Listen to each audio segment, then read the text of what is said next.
Bonjour et bienvenue dans cet espace de libération. Aujourd'hui, je souhaite aborder le thème du sacrifice. Cela peut concerner le sacrifice sous toutes ses formes. Celui d'une relation, d'un amour, d'une carrière, d'un projet, d'un rêve, mais avant tout le sacrifice de soi-même. Nous portons tous en nous cette empreinte sacrificielle depuis très longtemps. Qu'elle soit sur nos épaules ou sur celles de nos ancêtres.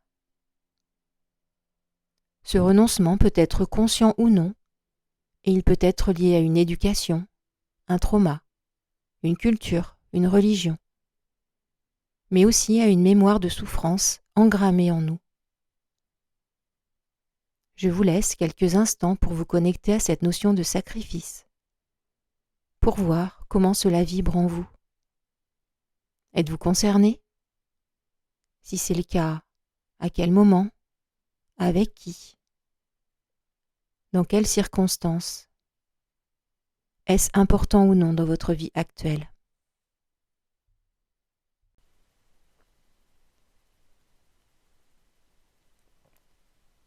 Pendant cet audio, je vais consulter les annales akashiques liées à cette mémoire collective et suivre le cours de mon intuition. Les annales akashiques sont une bibliothèque éthérique, que l'on pourrait aussi appeler inconscient collectif ou mémoire de l'âme, et elles contiennent des informations personnelles et universelles. Mais avant cela, je vous invite à vous installer confortablement dans une position assise ou allongée. Je vous propose de procéder à une détente.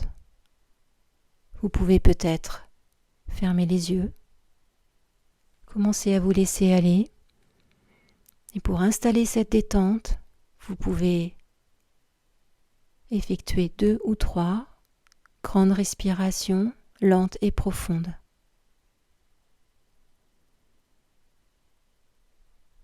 Je vous propose de détendre d'abord votre tête, puis de faire descendre cette relaxation dans le cou, les épaules, le dos, les bras. Revenez ensuite sur l'avant de votre corps, la cage thoracique, l'abdomen, toute la sphère digestive jusqu'au bassin. Sentez bien votre corps détendu, comme s'il était plus lourd, comme enfoncé dans le support sur lequel il repose. Si vous le souhaitez, nous allons réaliser un ancrage rapide. Remettez votre conscience au niveau du bassin, au niveau du premier chakra, le chakra racine. Et vous pouvez visualiser 2 cordes argentées qui descendent le long de vos jambes, qui sortent de vos pieds pour aller s'enfoncer dans la terre. Ces cordes vont traverser les couches terrestres pour aller s'enrouler autour du noyau de lumière de la Terre. Prenez le temps de traverser toutes les couches, de visualiser ce noyau lumineux. Vous pouvez sentir sa chaleur, sa protection, son abondance. Vous pouvez remercier Gaïa pour ses bienfaits.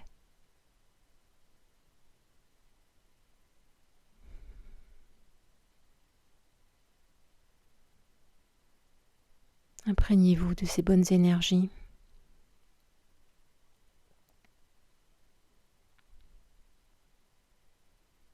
Quand ça sera bon, vous pouvez faire le chemin en sens inverse et remonter jusqu'à vos pieds, le long de vos jambes, pour aller mettre votre attention au niveau de votre cœur.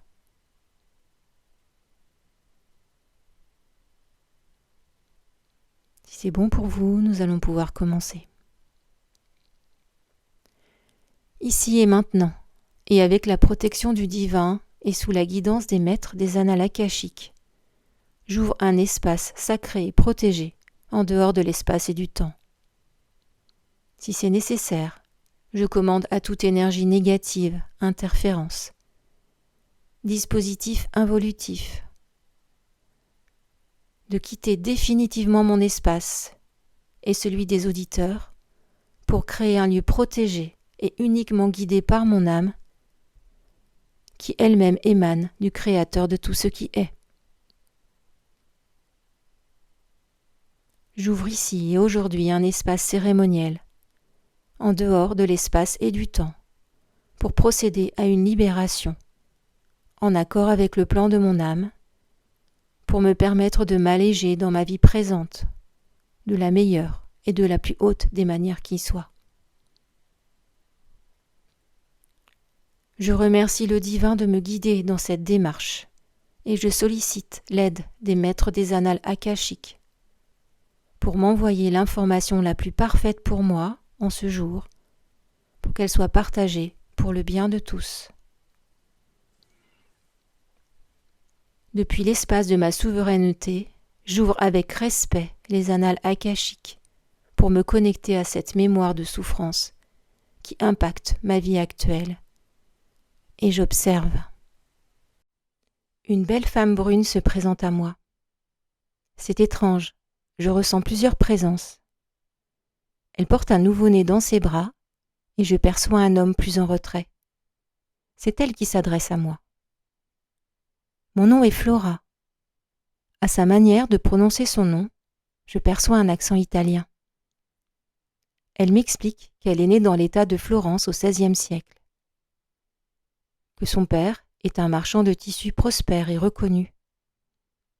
Je vois, à sa jolie robe en soie, que c'est une femme raffinée, élégante, mais je sens aussi beaucoup de courage et de détermination en elle. Elle m'emmène dans l'atelier de son père. Je vois une boutique remplie de tissus, de vêtements, d'ustensiles de couture. Elle me montre toutes les étoffes. Elle m'explique qu'elle aime l'odeur de la soie, son reflet dans la lumière, le tombé du tissu. Flora me dit « J'aime voir la beauté qui s'illumine dans le regard des femmes quand elles portent une de nos robes. Je trouve cet endroit incroyable. Je n'ai jamais vu d'aussi beaux tissus. Du tulle, des dentelles, des broderies. C'est d'un raffinement extrême. » Flora m'explique qu'elle aime cet endroit encore plus que sa propre maison, car c'est ici qu'elle a passé de merveilleux moments avec son père et avec Enzo, l'homme que j'ai perçu au début. Flora m'explique que malgré sa passion pour le métier et ses compétences, c'est son frère qui reprendra le commerce de son père, même si lui, ça l'intéresse très peu. Flora me dit que depuis son plus jeune âge, elle suit son père partout et qu'une vraie complicité existe entre eux. Sa mère, elle, est plus froide et très soucieuse de la réputation de la famille. Flora me dit « Tu sais, j'ai reçu une bonne instruction, mais celle que l'on réserve aux filles. Mais je sais tout sur la confection de la soie. Et je rêve de partir en Chine pour rencontrer ceux qui la produisent et visiter ce pays incroyable. » Flora continue. « Mon père a une employée pour qui j'ai beaucoup d'affection. Celle-ci a un fils, Enzo. Il est un peu plus âgé que moi. Nous deux, on se connaît depuis l'enfance. Et on a la même passion pour le tissu et le commerce. Tu sais, un jour Enzo m'a dit que nos âmes s'aimaient depuis toujours. Et à ce moment-là, j'ai vraiment cru que ce serait possible entre nous. » Flora continue.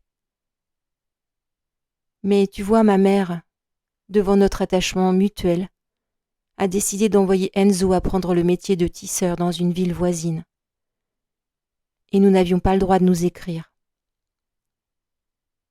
Flora m'explique qu'Enzo, étant le fils d'une ouvrière, la différence de classe sociale était un problème pour sa mère. et pour leur rang dans la société. Flora me dit que leurs adieux avaient été déchirants et que malgré la peine de sa fille, le père de Flora faisait confiance à son épouse et qu'il laissa faire. Flora se consacra au commerce de son père et à ses croquis. Mais elle écrivait en secret à Enzo et cachait les lettres en espérant pouvoir lui donner un jour. Flora m'explique que le temps passa et que pour ses 16 ans, elle fut promise en mariage à un riche banquier. Elle connaissait bien la détermination de sa mère et elle ne contesta pas. Après tout, ce sacrifice, c'était bien ce qu'on attendait d'elle. Et puis, l'homme qui lui était destiné était cultivé, il aimait l'art, et elle se disait que malgré tout, ce serait une vie agréable et confortable. Mais un jour, Flora me dit qu'elle recroisa Enzo sur le marché et qu'elle fut surprise de le revoir. Ils se mirent d'accord pour se retrouver plus tard dans l'auberge où ils résidaient.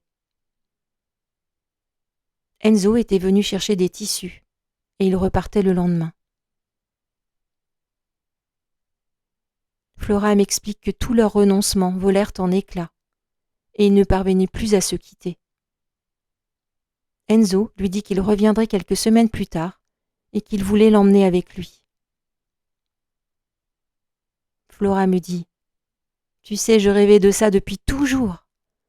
Alors je l'ai quitté heureuse, bien décidée à préparer ma fuite. » Flora m'explique que quelques semaines plus tard, elle se rendit compte qu'elle attendait un enfant.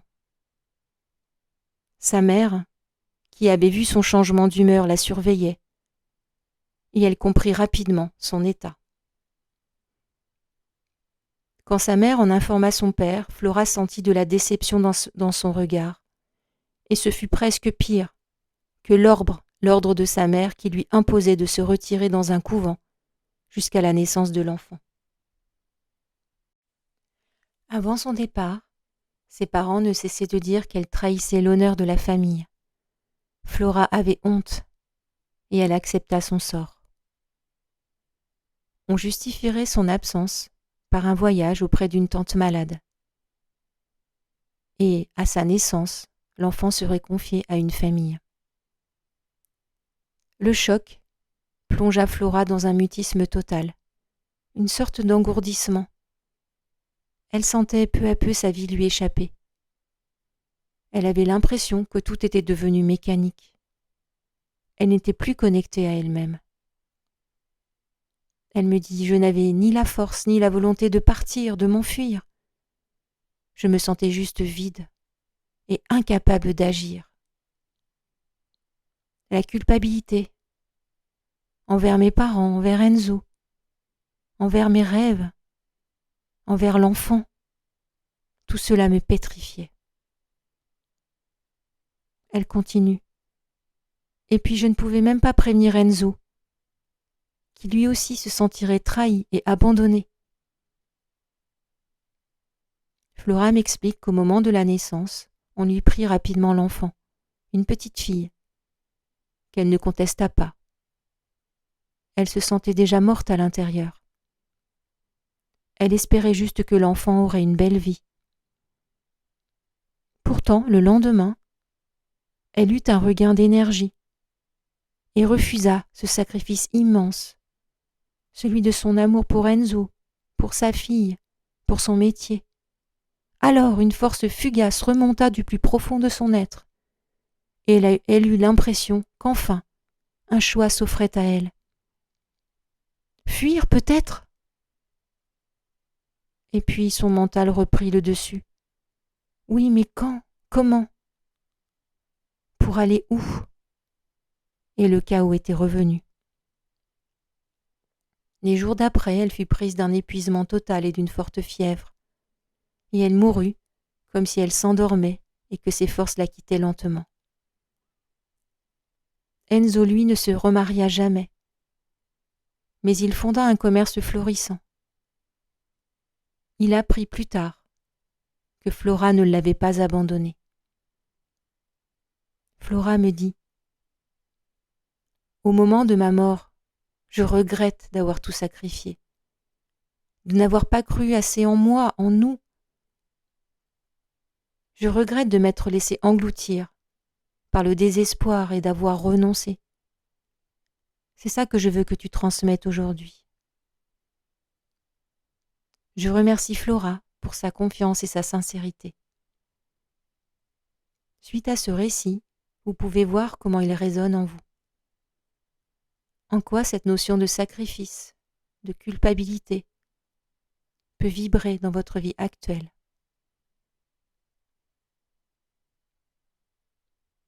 Pour commencer, nous allons d'abord envoyer des énergies de pardon. Vous pouvez, si vous le souhaitez, répéter la phrase « Je demande pardon à mon âme de m'être infligé ces souffrances par manque d'amour pour moi-même. » Je répète « Je demande pardon à mon âme de m'être infligé ces souffrances par manque d'amour pour moi-même. Je demande pardon à mon âme de m'être infligé ces souffrances par manque d'amour pour moi-même. » Tout d'abord, nous libérons les mémoires liées au sacrifice, à la nécessité d'assumer des engagements familiaux non choisis. Nous envoyons des énergies d'amour inconditionnel aux femmes, aux hommes, aux enfants, ayant souffert de ces chaînes sacrificielles. Nous coupons tous les liens qui nous relient à des amours non vécus et ordonnons que l'amour sincère et équitable fasse partie de notre vie maintenant, dans le respect du plan de notre âme. Nous téléchargeons des énergies de tolérance, en sorte que chacun puisse vivre avec la personne qu'il aura choisie, quelle que soit son origine, sa classe sociale, son sexe ou sa religion. Nous téléchargeons que la différence représente une richesse. Nous libérons les souffrances liées à la résignation, au renoncement, au fait de renoncer à faire ses propres choix, à construire sa vie en fonction de ses ressentis, de ses aspirations, de ses valeurs. Nous demandons à purifier notre énergie, notamment au niveau du 2e chakra, de tout sentiment de culpabilité, de honte, pour transformer cette dévalorisation en estime de soi et en autocompassion. Nous demandons à ce que l'on nous montre ce que c'est que de vivre selon son cœur, du point de vue du Créateur de tout ce qui est, et quelle magie cela amène dans nos vies. Nous demandons à guérir les blessures générées par des relations désalignées entre parents et enfants, et notamment dans la relation mère-fille.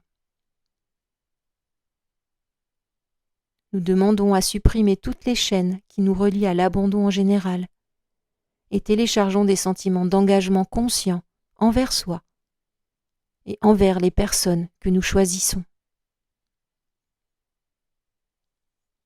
Nous demandons à supprimer les mémoires d'autosabotage, de dévalorisation, de limitation, pour télécharger la croyance « Je mérite de vivre dans l'abondance, ici et maintenant, dans tous les domaines de ma vie. Merci, c'est accompli. » Pour ceux qui le souhaitent, vous pouvez vous reconnecter à Flora et changer la fin de son histoire en une reprogrammation positive. Quelle que soit la fin la plus heureuse que vous voulez créer pour elle, pensez à vous connecter aux émotions positives que cela va générer en vous. Ramenez-les vers vous. Cela peut être de la joie, de la fierté, de la confiance, du courage,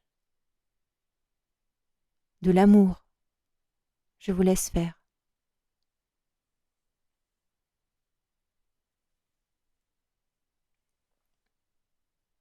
Pour ma part, j'imagine que Flora se sera enfuie avec son enfant et qu'ils auront retrouvé Enzo, qu'ils auront ensemble une vie simple mais heureuse, loin de toute pression sociale ou familiale. Je les imagine travailler ensemble à la tête d'un commerce florissant et ouvert à tous. Je déclare que cette libération est maintenant terminée et je rends grâce pour toutes les guérisons présentes et futures. Merci pour votre écoute et à bientôt.